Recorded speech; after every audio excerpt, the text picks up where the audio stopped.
Juan capítulo 17, verso 1. Vamos a continuar con nuestra serie hablando al Padre. Este es el tema número 22 de esta serie. El tema de esta mañana, la oración sumo sacerdotal. ¿Okay? La oración sumo sacerdotal. Vamos hoy a ver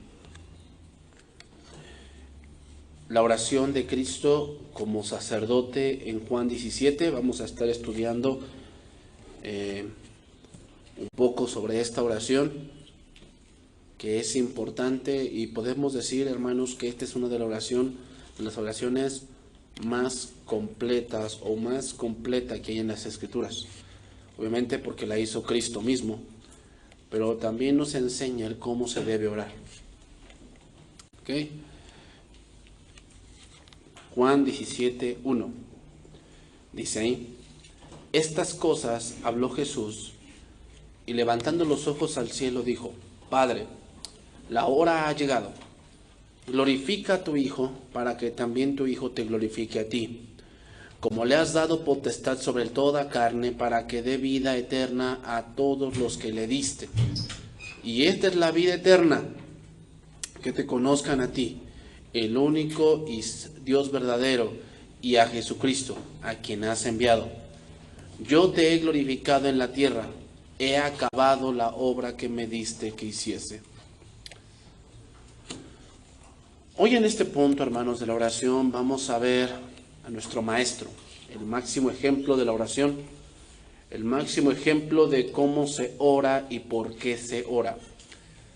Es interesante, pero la palabra sacerdote significa el que lleva hasta la presencia de Dios. Te lo voy a explicar ahorita. Sacerdote significa el que lleva hasta la presencia de Dios. Voy a decirlo así. Durante el ministerio de nuestro Maestro, de Jesús, estaba en un punto de Dios oraba, o Jesucristo oraba para revelar lo que el Padre le daba. Vamos a ponerlo así, hay dos puntos aquí. Está el punto de Dios hacia el hombre y del hombre hacia Dios. Durante todo el ministerio de Jesús, Jesucristo siempre estuvo en el punto de Dios hacia el hombre. Mira, vamos a ver este verso, Juan 8:14. Juan 8:14. Estaba en ese punto entre Jesús o de Dios hacia el hombre. ¿Okay? Dice ahí: respondió Jesús y les dijo: aunque yo doy testimonio acerca de mí mismo, mi testimonio es verdadero, porque sé de dónde voy, de dónde he venido y a dónde voy. Pero vosotros no sabéis de dónde vengo, ni a dónde voy. Vosotros juzgáis según la carne, yo no juzgo a nadie. Y si yo juzgo, mi juicio es verdadero, porque yo no soy yo solo, sino yo y el que me envió, el Padre. Y en vuestra ley está escrito que el testimonio de dos hombres es verdadero. Yo soy el que doy testimonio de mí mismo, y el Padre que me envió da testimonio de mí. Ellos le dijeron: ¿dónde está tu Padre? Respondió Jesús: ni a mí me conocéis, ni a mi Padre. Si a mi Padre conocieseis, o si a mí me conocieseis, también a mi Padre conoceríais. Date cuenta aquí que en el punto en el que Jesús está, es que yo lo que estoy diciendo viene del Padre, y si esas palabras mías te juzgan a ti, no soy yo el que te juzgo, sino es la misma ley o las mismas enseñanzas que yo recibí de Dios. Ahora, durante todo el ministerio de Jesús lo que hacía era retirarse a lugares desiertos y oraba.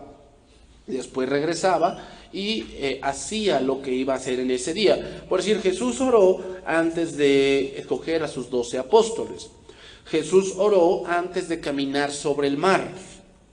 Entonces, ese es el punto en el que nos encontramos en todo el ministerio de Jesús. Es la parte de Dios con el hombre, que Jesús oraba al Dios o oraba al Padre, y el Padre le daba lo que él tenía que hacer y lo hacía. En el caso de Juan 17, hermanos, vemos a Jesús ahora en el punto de los hombres hacia Dios. Por eso se le llama la oración sumo sacerdotal, porque sacerdote significa el que lleva hasta la presencia de Dios. ¿Ok? Por eso es importante, porque esta oración que se hace en Juan 17 tiene un punto en el que Jesús ahora pone en el punto de los discípulos. Y ahorita te lo voy a mostrar, cómo es que Jesús ora en el punto de los hombres hacia Dios. Dice, entonces podemos ver o decir que esta oración de Jesús abarca todo. Otra cosa interesante es que la religión popular recuerda más el Padre Nuestro que esta oración. Repite más el Padre Nuestro, ¿no? Que la oración que Jesús hizo después. ¿Okay? Ahora voy a tocar puntos importantes de la oración sacerdotal de Cristo. Primer punto, o un punto que vamos a ver aquí adentrado, adoración. Adoración, hermanos, ¿qué quiere decir adoración? Quiere decir reconocer y exaltar lo que Dios es. Eso es adoración. Entonces, para eso no se requiere cantar. O sea, es parte de, pero no es todo. Cantar es solamente una herramienta. La música es una herramienta, no es adoración en sí. La adoración no es cuando cantamos canciones muy calmadas. Eso tampoco es adoración, que muchos piensan eso. Adoración empieza desde que tú reconoces quién te dio la vida. Ahí empieza la adoración. La adoración no empieza cuando llegas aquí. La adoración empieza cuando tú te das cuenta o todo lo que tú quieres hacer hoy es para gloria de Dios. La Biblia así lo dice, sea que comas o que bebas, hacerlo todo para la gloria de Dios. O sea, las cosas que tú hagas deben dar adoración a Dios. Ya sea que vayas, que vengas, que viajes, que compres, que vendas, todo ese tipo de cosas que son lícitas, las puedes hacer, pero que den gloria a Dios. ¿Ok? Vamos a ver algunas cosas que Jesús dice. Por decir, en Juan 17:25 dice esto. Juan 17:25. Vamos a estar ahí viendo varios versos ahí que nos interesan. Por decir, dice ahí, Padre justo, el mundo no te ha conocido, pero yo te he conocido, y estos han conocido que tú me enviaste. ¿Te das cuenta cómo se pone en el punto de los discípulos? O sea, no está diciendo, nos han conocido a ellos, no. Yo te conozco y ellos te conocen también. O sea, yo estoy en un subpunto de él, de los discípulos. Pero aquí la adoración está en la primera frase. Padre justo. Reconoce lo que Dios es. Eso es adoración, hermanos. Adoración es reconocer los atributos de Dios. Y sabes que Dios tiene muchos atributos. Y uno de ellos es la justicia. O sea, la justicia de Dios no es como la del ser humano. El problema con la justicia del ser humano es que es una justicia ciega. ¿Ok? Es decir, no estuvo allí, no lo vio, no, a lo mejor no sabe la intención verdadera por lo cual lo hizo. Por eso la justicia humana no es perfecta. Pero la justicia de Dios sí, porque Él lo ve todo y no solamente lo ve, sabe por qué lo haces. Lo sabe. O sea, por eso dice, Él conoce las intenciones más profundas de Dios. O sea, tú puedes aparentar y podemos aparentar en muchas cosas, pero Dios sabe la realidad de las cosas. Y no solamente por lo que haces, sino por lo que tienes en tu corazón. Una de las cosas que el hombre trata mucho de ocultar es la amargura. El hombre es experto en ocultar y en tratar de disfrazar eso, pero Dios lo conoce. Juan 17:3 dice ahí ese versículo. Y esta es la vida eterna, que te conozcan a ti. ¿Qué dice ahí? El único Dios verdadero. Es otro atributo de Dios, la verdad. ¿Por qué dice esto? El único Dios verdadero. ¿Cuál es el punto aquí? Otro punto de la adoración, hermanos, es reconocer quién es el soberano. ¿Okay? Eso es muy importante. Ahorita en esta semana pasó la fiesta que todos hacen en este país idólatra. Y si tú te doblegas a ese tipo de cosas, tú eres un falso. Porque por un lado quieres doblegarte para tener bien al hombre, y eso es adorar al hombre. Y después vienes y quieres adorar a Dios. Eso es una falsedad. Te engañas a ti mismo, no engañas a Dios, te engañas a ti. Porque tú sabes que eso no es Dios. Tú lo sabes. Esa es una invención, como yo se los dije el día jueves. Eso no existe, hermanos. Eso es algo que ellos sacaron de su mente. Pero que muchos no adoran a Dios reconociendo al Dios verdadero, sino que se someten a preceptos de hombres con tal de tener contentos a los hombres. Y eso se le llama hacerte amigo del mundo. O sea, muchos dicen, es que yo lo hago, pero mi corazón está con Dios. No, no te hagas. Aquí dice, la vida eterna es que tú sepas quién es el Dios verdadero. ¿Sabes quién es el Dios verdadero? Si no es así, pues entonces entiendo por qué haces ese tipo de cosas. De que no, bueno, yo le llevo una flor. Bueno, por mi abuelita, por mi mamá, pues yo sí hice esto, la cargué, pero mi corazón está con Dios. Yo sé que eso no existe. No, no te hagas.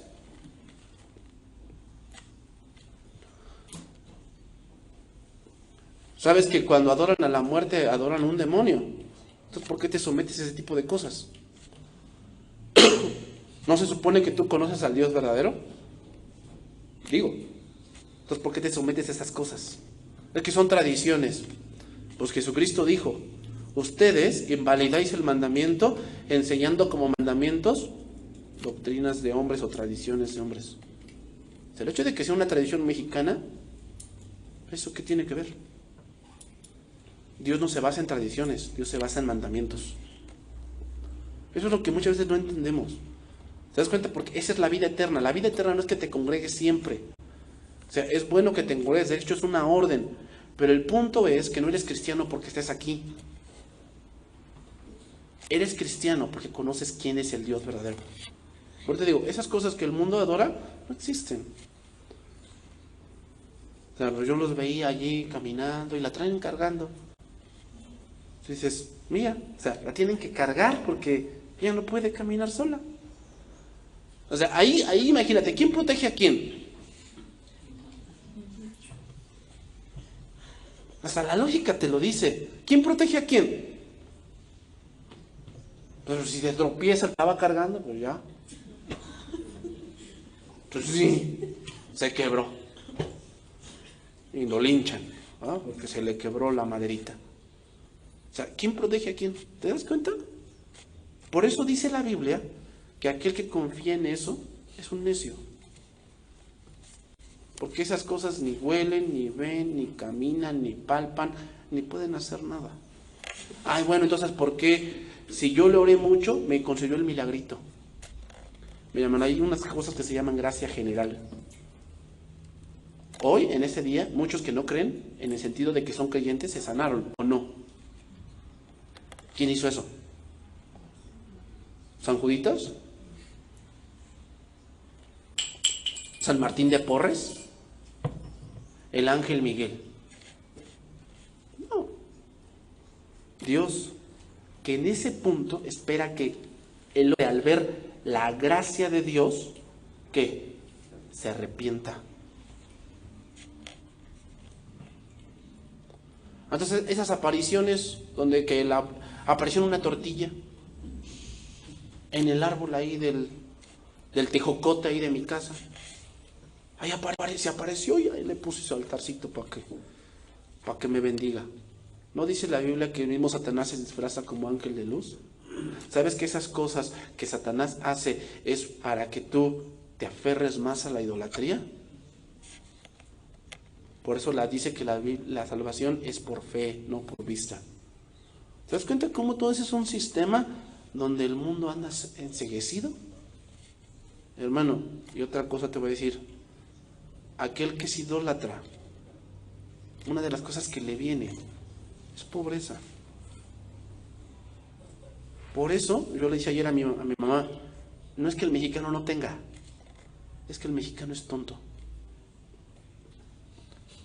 Porque hay gente que sí tiene dinero, sí ha producido dinero, pero es tonto para administrar. Date cuenta, y eso es verdad lo que dijeron ese día, el día de servidores. El mexicano nomás se organiza para tres cosas: para embriagarse, para la criminalidad, ¿no? El crimen organizado. ¿Y sabes para qué más? Para la gorra. Vamos a hacer fiesta y todos se unen. No, Yo traigo las chelas, yo traigo la botana, yo traigo... Para eso sí se organizan bien. Pero un grupo de estudio, no, hombre, pues todos no pueden. No podemos, no, pues que es muy tarde. Es que no tengo el libro. Es que no me dan permiso. Pero para la gorra, hombre. ¿Cómo le haces? Quién sabe, pero lo haces. ¿Te das cuenta cómo es el mexicano? ¿Y eso sabes qué lo trae? La idolatría. Y por haber desechado a Dios, que Dios los entregó una mente ¿qué? Reprobada. ¿Ah? O sea, un idólatra es un tonto. Yo no lo digo yo, lo dice la Biblia. Así lo dice Dios. Un idólatra es alguien que tiene una mente reprobada, que piensa solamente terrenalmente y piensa cosas que terminan allí. Seguimos ahí, Juan 17:1. Seguimos ahí. Estas cosas habló Jesús y levantando los ojos al cielo dijo: Padre, la hora ha llegado. Glorifica a tu Hijo para que tú también, tu Hijo, te glorifique a ti. ¿Qué revela esto? Revela el amor del Padre hacia el Hijo. Y eso, hermanos, es adoración. Otra cosa de la adoración. O sea, entendamos esto, hermanos. Nuestras oraciones deben empezar con adorar a Dios. Entiende bien eso. Las oraciones deben empezar con adorar a Dios. Y muchos no empiezan así. Muchos lo que empiezan a decir es dame, dame, dame, dame, dame. A ver, ¿sabes a quién le hablas? O sea, cuando tienes tu plato de comida allí y vas a orar, ¿sabes que hoy eso es una bendición muy grande que tú tengas que comer? Que tú hasta puedas decir: ay mamá, eso no me gusta, dame otra cosa. Y tu mamá te dice: bueno, a ver qué quieres. No me gustan los huevos con chorizo, dame huevos refritos así nada más. Y te los hace. ¿Sabes que esa es una bendición de Dios? Porque hay gente que quisiera lo que tú no quieres.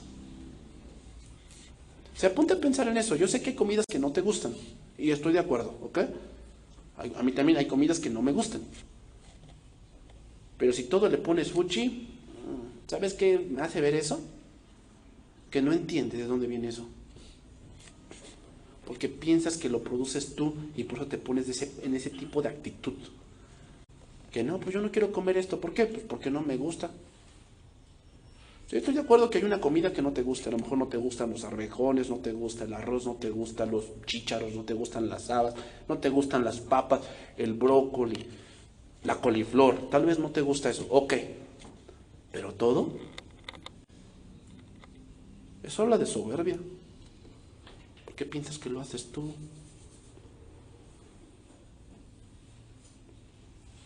Te debes analizar ese tipo de cosas.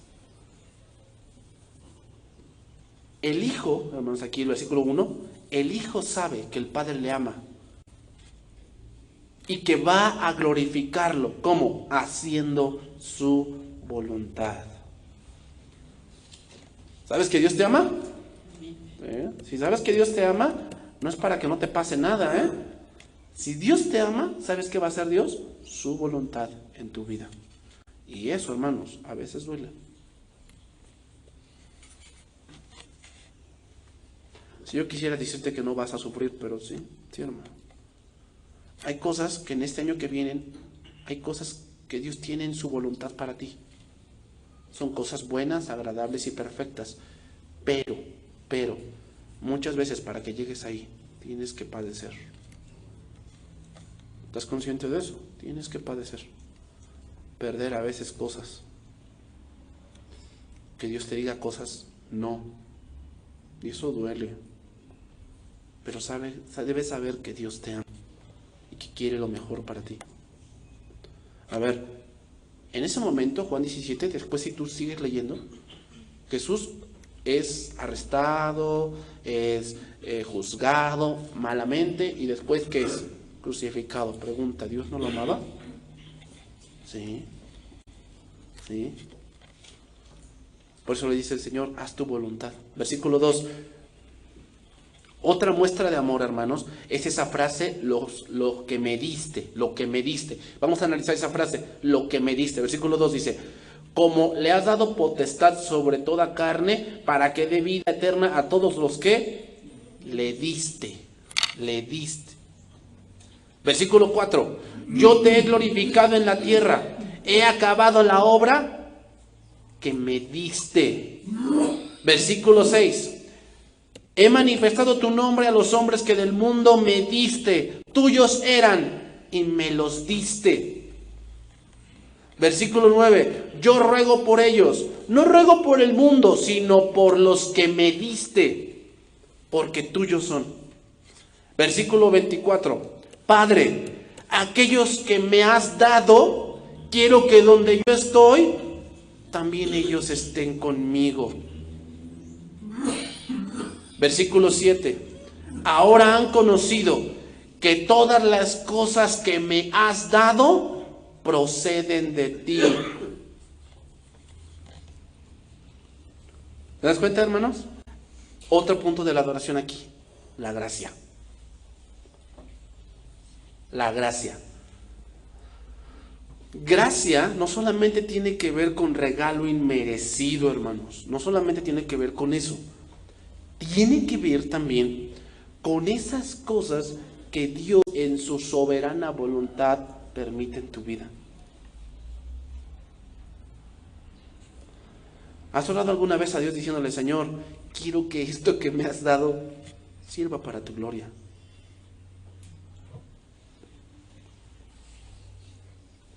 Sí, hermano, porque también hasta una televisión, una computadora, un auto, lo que Dios permite en su soberana voluntad darte, tienes que saber que quién te lo dio. Él. Aún a tus hijos, Dios te los dio. ¿Y qué tienes que hacer? Señor, quiero que esto que me has dado sea para que yo sea edificado. Oye, hermano, gracias a Dios, si tú tienes una televisión, y ya sea que sea smart o compras un aparato para que sea smart, con eso tú puedes tener acceso a muchas cosas. Y entras a lo mejor una computadora, lo que requieres es eso. Y puedes tener acceso a muchas cosas. Y eso puede ser para tu bendición o para tu desgracia. Dios no está en contra de que tengas, pero sí está en contra de que eso sea un ídolo para ti. Eso sí, Dios está en contra. ¿Y sabes cuándo se convierte en un ídolo para ti? Cuando te aleja de Dios. ¿Te das cuenta? O sea, por eso la oración es importante, porque Dios en su gracia te ha permitido tener cosas, pero no para que te destruyas. O sea, si Dios te ha permitido tener una esposa, un esposo, una novia, un novio, no es para que te destruyas, ni para que te alejes de Dios, ni para que te olvides de Dios, no.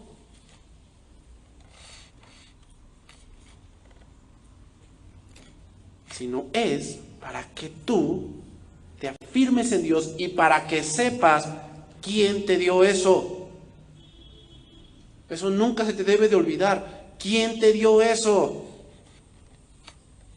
¿Quién a pesar de tu enfermedad te ha surtido con medicinas? O sea, ¿sabes que muchos que no tienen un servicio de médico? Que a lo mejor si tú puedes ir al IMSS, al ISSSTE, ¿qué dicen? No, el IMSS es lo peor, pero lo tienes. Puedes ir allí y te atienden, sí, a lo mejor después de 2 horas, pero te atienden. Y no andas diciendo, ay, no tengo para el catarro 500 pesos. Pregúntale a alguien que va a un médico así nada más, que no tiene IMSS ni ISSSTE. Pregúntale cuánto gasta. Hermano, si hay algo donde más se gasta dinero, es la salud. Si tú tienes eso, es la gracia de Dios en tu vida. Eso Dios te lo dio. ¿Por qué? Porque Él quiso.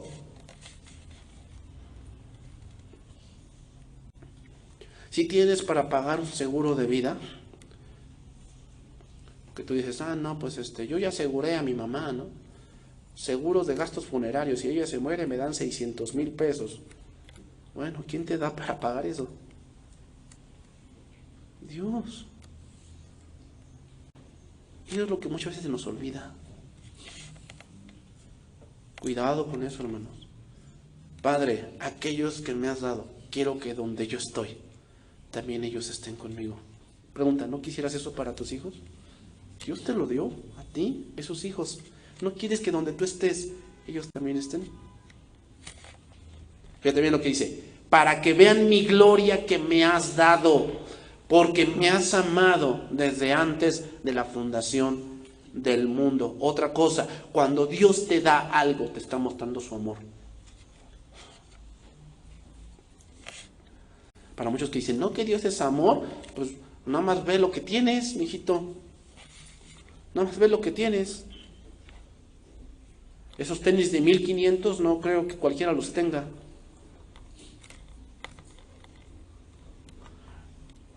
Todo ahí tu repertorio, mujer, de zapatos ahí en tu ropero, no creo que sea por falta de amor de Dios, ¿eh? No. Dios te está mostrando su amor. Sí, cuando abres ahí tu ropero o tu closet, dices, no tengo nada que ponerme, pero estás reventada ahí. Esa es la muestra de amor de Dios, para que no digas, es que Dios, no sé, no que Dios es amor, pues sí, ve todo el amor que te ha dado. Tienes todo ese amor de Dios. Otra cosa, hermanos, agradecimiento. Eso nos cuesta mucho, ¿eh? Nos cuesta mucho agradecer. Bueno, incluso hasta cuando vas a transmitir el extracto del acta de nacimiento. No, pues por eso están cobrando de mis impuestos, para que, pues yo, ¿por qué les tengo que dar las gracias? Nos cuesta eso.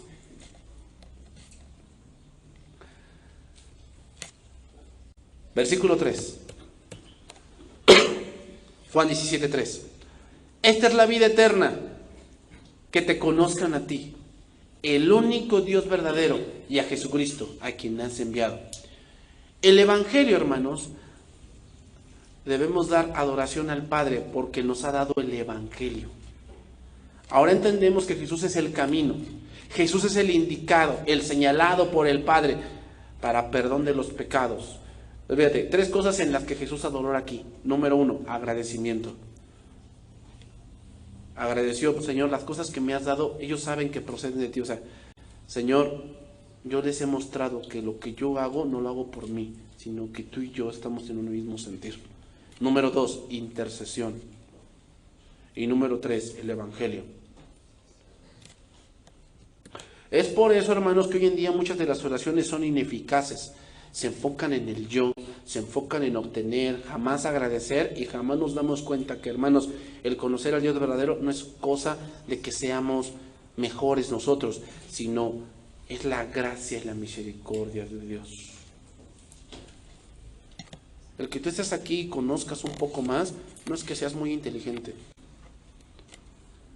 Porque, hermano, yo conozco personas que de verdad conocen muchos misterios de la Biblia y me sorprenden que sí lo saben. Pero el punto de conocer al Dios verdadero no es tanto lo que conozcas, sino la comunión que tienes con Él. Entonces, retomamos. Juan 17, 1 y 2. Oye, ahora ya voy a empezar un poco exegético. Estas cosas habló Jesús, y levantando los ojos al cielo dijo, Padre, la hora ha llegado. Glorifica a tu Hijo, para que también tu Hijo te glorifique a ti. Como le has dado potestad sobre toda carne, para que dé vida eterna a los que le diste. Primero, Jesús comenzó orando por sí mismo y por la misión que tenía. Reconoció que había llegado el tiempo de la culminación de su ministerio. Ahora, vamos a hacer varias preguntas. ¿Qué significa que glorifique a su Hijo? ¿Qué significa ahí? Cuando dice, la hora ha llegado, glorifica a tu Hijo. ¿Qué significa eso? Significa, hermanos, que Dios le exalte, pero en medio de llevar a cabo su plan. ¿Sabes que cuando tú sufres ciertas humillaciones, ciertas cosas que no son justas, que a lo mejor van en contra del raciocinio?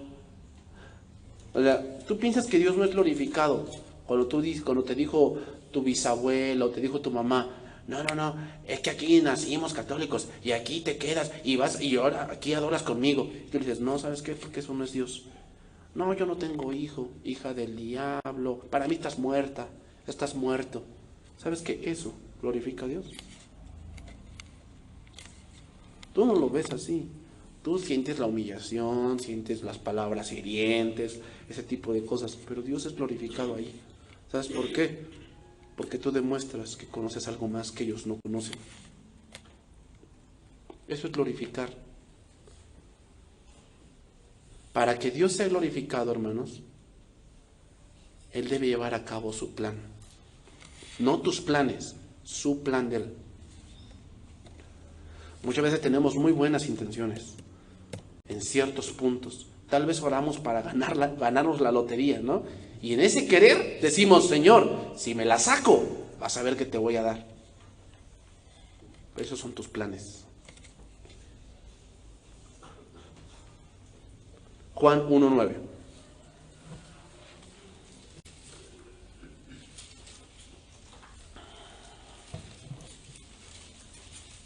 Juan 1:9. Dice ahí, aquella luz verdadera que alumbra a todo hombre, venía a este mundo. En el mundo estaba, y el mundo por él fue hecho, pero el mundo no le conoció. A lo suyo vino, y los suyos no le recibieron. Mas a todos los que le recibieron, a los que creen en su nombre, les dio potestad de ser hechos hijos de Dios, los cuales no son engendrados de sangre, ni de voluntad de carne, ni de voluntad de varón, sino de Dios. Y aquel verbo fue hecho carne, y habitó entre nosotros, y vimos su gloria, gloria como del unigénito del Padre, lleno de gracia y de verdad. A ver, aquí viene otra pregunta. ¿Cuándo pasó esto? Que vieron su gloria. Dice, y aquel verbo fue hecho carne y vimos su gloria, gloria como del unigénito del Padre, lleno de gracia y de verdad. ¿Cuándo sucedió eso? Juan capítulo 20, versículo número 19. Juan 20, 19. La pregunta aquí que vamos a contestar es, ¿cuándo vieron eso? ¿Cuándo vieron la gloria de Él? Dice ahí, cuando llegó la noche de aquel mismo día, el primero de la semana, estando las puertas cerradas en el lugar donde los discípulos estaban reunidos, por miedo de los judíos, vino Jesús y puesto en medio les dijo, paz a vosotros. Y cuando les hubo dicho esto, les mostró las manos y el costado, y los discípulos se regocijaron viendo al Señor. Entonces Jesús les dijo otra vez, paz a vosotros, como me envió el Padre, así también yo os envío. ¿Qué dice ahí el versículo 20? Se regocijaron. Esa palabra regocijaron en el griego significa perder el miedo. Algo va a pasar que cuando Dios es glorificado en tu vida, pierdes el miedo a lo que digan. Que te dicen aleluya, que te dicen la monja, monje loco y no sé qué tanta cosa. Pierdes ese miedo. Porque Dios es glorificado en tu vida. La máxima glorificación, hermanos, del Padre al Hijo es que al principio ese cuerpo mortal hacía ver a Jesús como un ser humano natural. O sea, si tú hubieras visto a Jesús en sus tiempos de ministerio, lo hubieras visto común y corriente. O sea, no hubieras visto así que, como lo pintan, ¿no? Que su aureola aquí dorada y estaba así. No. No, hubieras visto a Jesús, lo hubieras visto como un humano. Porque ese cuerpo mortal encerraba toda esa hermosura, toda esa gloria que estaba allí, pero escondida. Pero en el momento de la resurrección, esa gloria, eso encerrado, se dejó ver.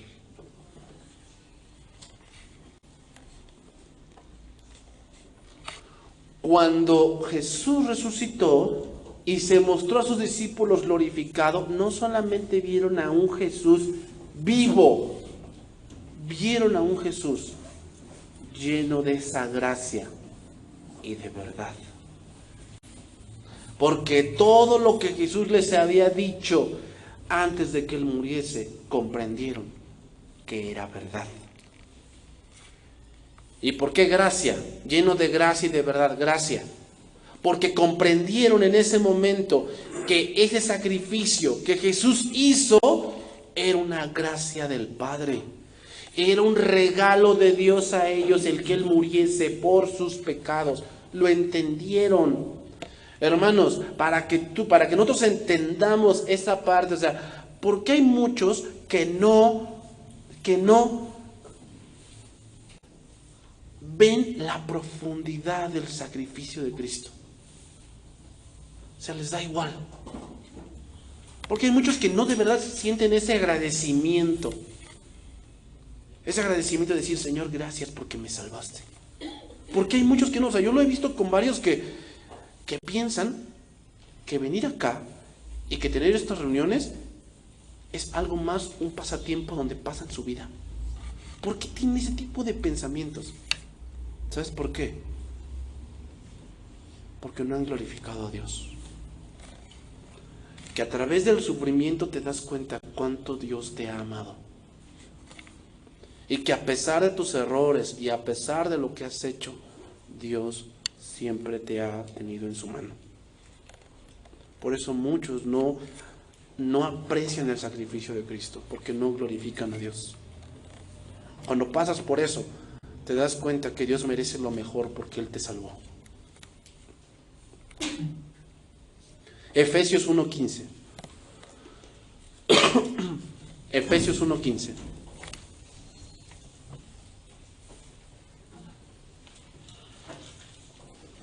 Dice Efesios 1:15: por esta causa también yo, habiendo oído de vuestra fe en el Señor Jesús y de vuestro amor para con todos los santos, no ceso de dar gracias por vosotros, haciendo memoria de vosotros en mis oraciones, para que el Dios de nuestro Señor Jesucristo, el Padre de gloria, os dé espíritu de sabiduría y de revelación en el conocimiento de Él, alumbrando los ojos de vuestro entendimiento, para que sepáis cuál es la esperanza a la que Él os ha llamado. ¿Ves de lo que está diciendo aquí Pablo? Está diciendo lo que yo te acabo de decir. Pablo lo que él quería es que los efesios comprendieran cuánto Dios los había amado. Que a veces eso, hermanos, no lo vivimos. No tanto que lo comprendamos, la palabra correcta es no lo apreciamos como deberíamos. O sea, no aprecias que Jesús dio todo por ti. No lo aprecias, o sea, y si no, ¿sabes cómo se ve que no lo aprecias? Por cómo vivimos. Vivimos como si no le conociéramos. Porque no apreciamos lo que Él hizo por nosotros. No lo alcanzamos, todavía no tenemos ese entendimiento para entender cuánto costó nuestra salvación. Dice ahí, para que sepáis cuál es la esperanza a la que Él os ha llamado y cuáles las riquezas de la gloria de su herencia en los santos y cuál es la supereminente grandeza de su poder para con nosotros los que creemos, según la operación del poder de su fuerza, la cual operó en Cristo, resucitándole de los muertos y sentándole a su diestra en los lugares celestiales, sobre todo principado y autoridad y poder y señorío, y sobre todo nombre que se nombra no solo en este siglo, sino también en el venidero. Y sometió todas las cosas bajo sus pies, y dio por cabeza sobre todas las cosas a la iglesia, la cual es su cuerpo, la plenitud de aquel que todo lo llena en todo. ¿Por qué leí ese verso? El versículo 2 de Juan 17 dice esto: como le has dado potestad sobre toda carne, para que dé vida eterna a los que le diste. La iglesia, hermanos, la iglesia está conformada por seres humanos que fueron resucitados con Cristo. Es decir, Jesús oró por ese resultado al decir, para que dé vida eterna a los que le diste. Jesucristo te ha dado vida eterna. ¿Pero por qué sucedió eso? Por creer el Evangelio, pero por la gracia de Dios. El que alguien te predicara el Evangelio, Dios te mostró su amor hacia ti. O sea, lo que voy es que mucha gente dice, es que ¿dónde está el amor de Dios? Pero si le han predicado el Evangelio, Él mismo lo ha rechazado. Que muchos piensan que el amor de Dios debe evitar que tú sufras. Eso no es verdad. Porque hasta la gente que no cree en Dios sufre. El amor de Dios se muestra cuando Dios te hace ver su plan y te hace ver su propósito, y entonces su nombre es glorificado en tu vida. Y ahí ves el amor de Dios.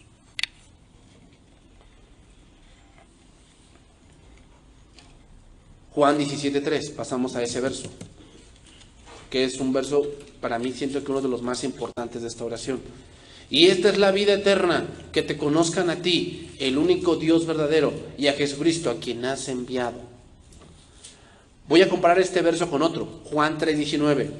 Y esta es la condenación. ¿Te das cuenta? Esa cláusula. Y esta significa algo revelado que está allí. Así es. ¿Qué es la vida eterna? Conocer a Dios. Entonces, yo conozco que tú estás en la vida eterna porque conoces a Dios. ¿Conoces a Dios? No lo que te enseñan así en el catecismo, de que no, pues no, los 10 mandamientos y eso. Eso hasta los ateos lo saben. ¿Conoces a Dios? ¿Tienes una relación con Dios? ¿Oras a Él? ¿Sabes que Él es tu pan diario? ¿Que cuando no comes de la Biblia sientes que te falta algo? Esa es la vida eterna. Pero hay otro punto. Esta es la condenación, que la luz vino al mundo y los hombres amaron más las tinieblas que la luz, porque sus obras eran malas. O sea, no me puedes decir que alguien está en la vida eterna cuando anda en las tinieblas. No es verdad. Esta es la condenación, que la luz vino al mundo. O sea, imagínate, alguien ya sabe del Evangelio, ya sabe de la Biblia, ya sabe lo que tiene que hacer, pero ama más las tinieblas. ¿Qué le espera? ¿La vida eterna? Ahí dice que no. La condenación es que sabe de la luz, pero ama más las tinieblas que la luz, porque sus obras son malas. ¿Va a la condenación? A mí me ha tocado esta semana ver a cristianos que literalmente dicen, yo no voy a perdonar. Literalmente así lo dicen. Y me puse a pensar, ¿a dónde van a ir esas gentes? Pero sí saben de la Biblia, sí saben. O sea, me la citaban y todo. Le digo, no, sí, está bien que sepas de la Biblia.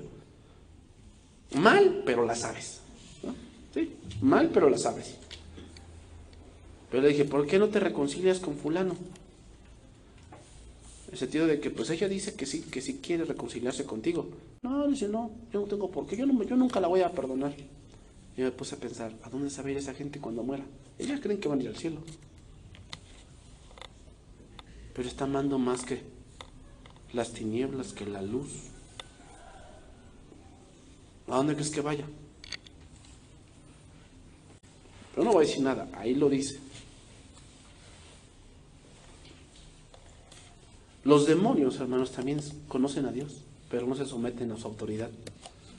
Entonces, no es solo saber que Dios existe, sino que es continuamente conformarnos a su voluntad. ¿Cuántos hombres y mujeres profesan conocer a Dios? Yo te voy a decir, todos los religiosos. Es más, los ateos que dicen no creer en Dios, creen que hay uno, porque si no, ¿cómo lo negarían? El ateo es la religión que más endeble es, porque si de verdad Dios no existiera, un ateo no existiría. Porque el ateo requiere de Dios para ser ateo. Conocer a Dios, hermanos, no es solo simplemente un conocimiento intelectual, sino el ser aprobado por Él por haber obedecido para poder tener comunión con Él. O sea, básicamente conocer a Dios es tener comunión con Dios.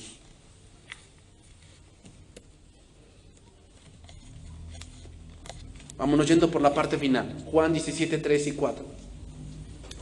Vámonos yendo por la parte final. Y esta es la vida eterna, que te conozcan a ti, el único Dios verdadero, y a Jesucristo, a quien has enviado. Estaba yo leyendo un poco sobre cómo surgió este punto de la Virgen.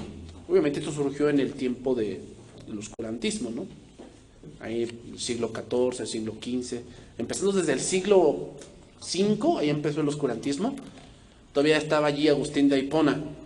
Cuando Agustín de Hipona muere, surge un papa que cerró la Biblia, que dijo que la Biblia solamente era exclusiva para estudiarla los de la Iglesia Católica. Y ahí la humanidad entró en un punto donde no hubo avances científicos. Ahí surgieron las cruzadas, las cacerías de brujas y todo ese tipo de cosas. Ahí salió que el diablo es rojo, porque entró la humanidad en un oscurantismo muy fuerte. Bueno, ahí surgió esta parte de que muchos decían, es que Jesús a veces se enoja. Así dicen, Jesús a veces se enoja. Entonces, ¿a quién vamos para que pues Chuchito no se enoje? Pues a su madrecita. Pues van con la madrecita para orarle para que Jesús, si está enojado, pues lo apacigüe y le diga, ay, mijito, ya perdónalos, ya déjalos entrar al cielo. ¿Sabes qué? Puro terrenal. ¿Y sabes por qué surgieron los santitos? Porque si tu madrecita María estaba enojada, pues ya vas a San Pillín, a San Joaquín, a San Martín, vas a todos esos santitos para que la apacigüe y diga, ya madre, déjalos, ya no te enojes tanto, ¿no? O sea, como se manejan las familias, ¿no? Son 6 hijos, entonces el uno pues, está enojado, la mamá está enojada con uno, pues van los otros 5 y le dicen, ya madre, ya perdónalos, es tu hijo, es tu sangre, ya perdónalos, te vas a quedar sola un día. O sea, ¿tú piensas que Dios es así? Eso viene de la ignorancia, la verdad. Entonces, ¿qué es la vida eterna? Conocer al único Dios verdadero. ¿Conoces al único Dios verdadero? Ese está en la Biblia. Yo te he glorificado en la tierra, he acabado la obra que me diste que hiciese. Voy a hablar 2 puntos aquí importantes. Número 1, la crucifixión dio gloria al Padre. Te voy a explicar cómo. Cuando Dios o cuando el Padre hizo su plan con el Hijo, glorificó su sabiduría. Hermanos, nadie, ningún historiador, ni Homero, ni Aristóteles, ni Josefo, pudo idear una salvación como la que el Padre hizo. Cuando Dios hizo su plan de salvación con Jesús, glorificó su sabiduría. Otra, su fidelidad, su santidad y amor. Ahora te voy a explicar estas 4 cosas: sabiduría, fidelidad, santidad y amor. ¿Cómo se glorificó? Primeramente, sabiduría, proveyendo un plan mediante el que podía ser justo y justificar al que no lo era. O sea, imagínate, idear un plan en donde Dios se muestre justo, pero a la vez salvar al que no lo es. ¿Cómo hacer ese plan? Solamente Dios pudo haber hecho algo así. Fiel al guardar su promesa. ¿Cuál promesa? Que de la simiente de la mujer vendría uno que le aplastaría la cabeza de la serpiente. Génesis 3:15. Fíjate, Dios hizo esa promesa y se mantuvo fiel a pesar de que el hombre fallaba.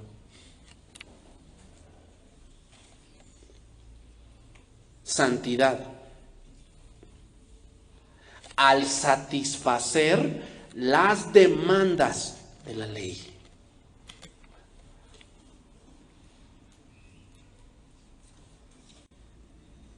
O sea, ¿qué muestra la ley? Cuando lees los 10 mandamientos, la santidad de Dios.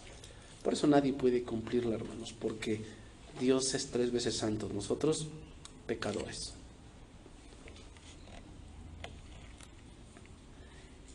Y amor, al proveer un mediador y un amigo para hacernos coherederos con Cristo. Fíjate el gran amor que Dios nos ha tenido. Para que no digas, es que nadie me ama. Dios te ha amado, dice, con amor eterno te he amado. Fíjate, tanto Dios te ha amado que Él te conoció desde antes de la fundación del mundo. Punto número 2. Ahora vamos a ver la glorificación del Hijo. En eso se mostró en 3 puntos: su compasión, su paciencia y su poder. Primeramente, compasión. Al morir por nosotros, al tomar nuestro lugar, al enmudecer, al no bajar de la cruz.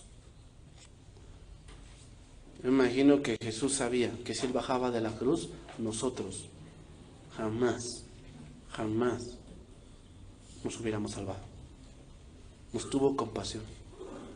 En verdad, ahí fue como esa parábola.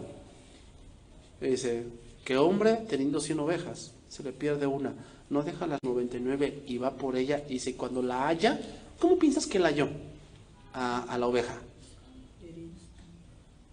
¿Sí? Una parte herida, pero ¿cómo?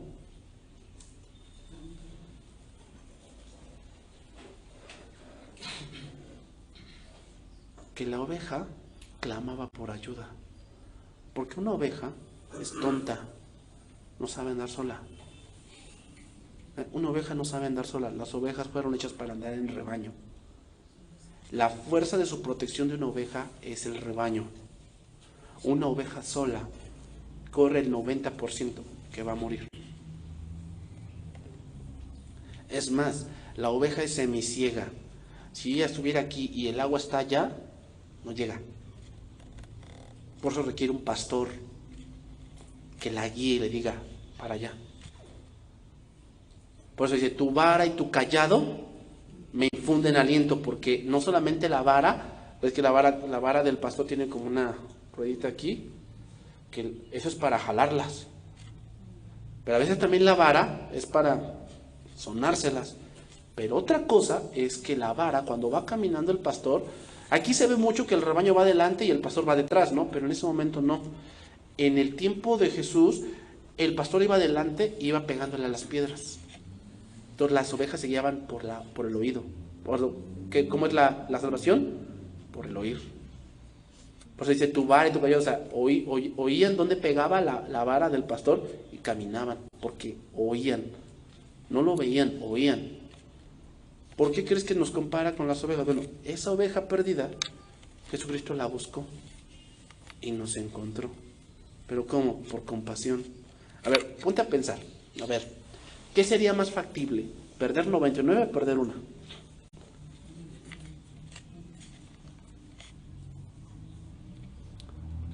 Estamos hablando de ¿qué? Menos del 10%. Porque el 10% serían 10. O sea, viendo en un punto humano, ir por una. Bueno, ya, se perdió una, ni modo. O sea, viéndolo humanamente. O sea, si tú tienes 100 pesos y se te perdió un peso, ¿andarías así buscándolo? Yo creo que no. Es un peso. Bueno, ya se me desacompletaron los 100, al rato a ver qué hago. Pero si se me descompletan 99, ahí sí los busco, dices, no, eso sí los busco. ¿Te das cuenta del amor? Que también hablamos ahí de insignificancia. En el punto que nosotros no valíamos nada. Y aún así Dios nos buscó. Esa es la compasión. Número 2, paciencia.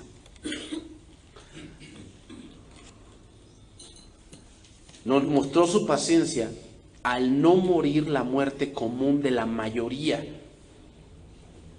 sino a someterse al dolor más grande, que es la cruz. Y al no llamar a las legiones de los ángeles. Esa paciencia. Recuerda que paciencia no es saber esperar. Paciencia significa soporte. Y número 3, poder. ¿Cuál poder? Al llevar todos los pecados y vencer a Satanás en la cruz.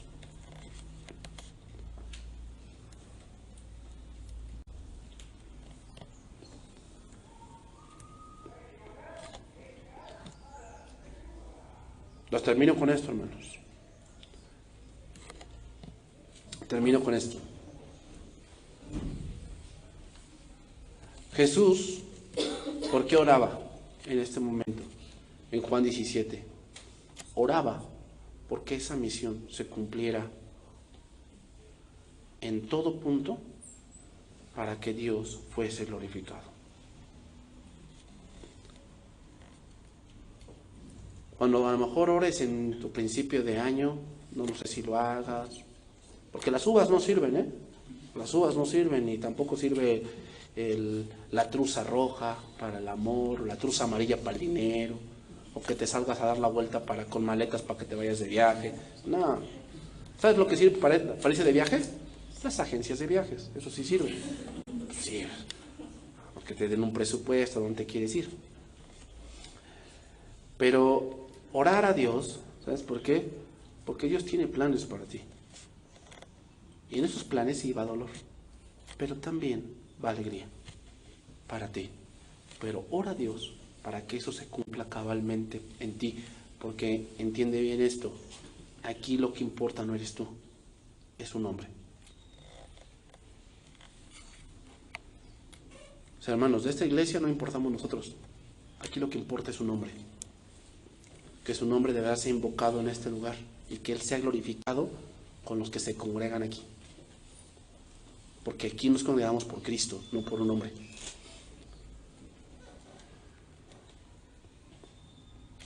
Proverbios 8:22, y con eso voy a terminar.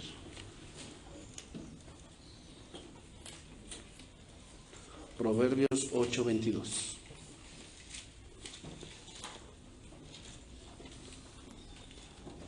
Estos temas van a ser como 3 partes, son un poco pesados, porque estamos hablando de mucha teología. Por eso son un poco pesados, pero tenemos que entender esa parte. Algo sacerdotal es algo muy profundo. De verdad, hermanos, yo he leído esta oración unas 20 veces. Y hay muchas cosas que aún no me quedan claras. ¿Por qué? Porque así de profunda es esa oración. ¿Y cuándo surgió? Cuando estaba a la puerta del dolor. Creo que las mejores oraciones que vamos a vertir a Dios van a ser a la puerta del dolor. Ahí es la mejor oración que vas a hacer, cuando estás a la puerta del dolor. Proverbios 8:22. Jehová me poseía en el principio, ya de antiguo, antes de sus obras. Eternamente tuvo el principado desde el principio, antes de la tierra. Antes de los abismos fui engendrada, antes que fuesen las fuentes de las muchas aguas, antes que los montes fuesen formados, antes de los collados, yo había sido ya engendrada. No había aún hecho la tierra, ni los campos, ni el principio del polvo del mundo. Cuando formaba los cielos, allí estaba yo. Cuando trazaba el círculo sobre la faz del abismo, cuando afirmaba los cielos arriba, cuando afirmaba las fuentes del abismo, cuando ponía el mar su estatuto, para que las aguas no traspasasen su mandamiento, cuando establecía los fundamentos de la tierra, cuando Él estaba, yo ordenándolo todo, y era su delicia de día en día, y teniendo solaz delante de Él en todo tiempo. ¿Cómo se le llama a Jesús? El Verbo. La palabra verbo en el griego es logos, que significa tratado, pero también significa sabiduría o conocimiento.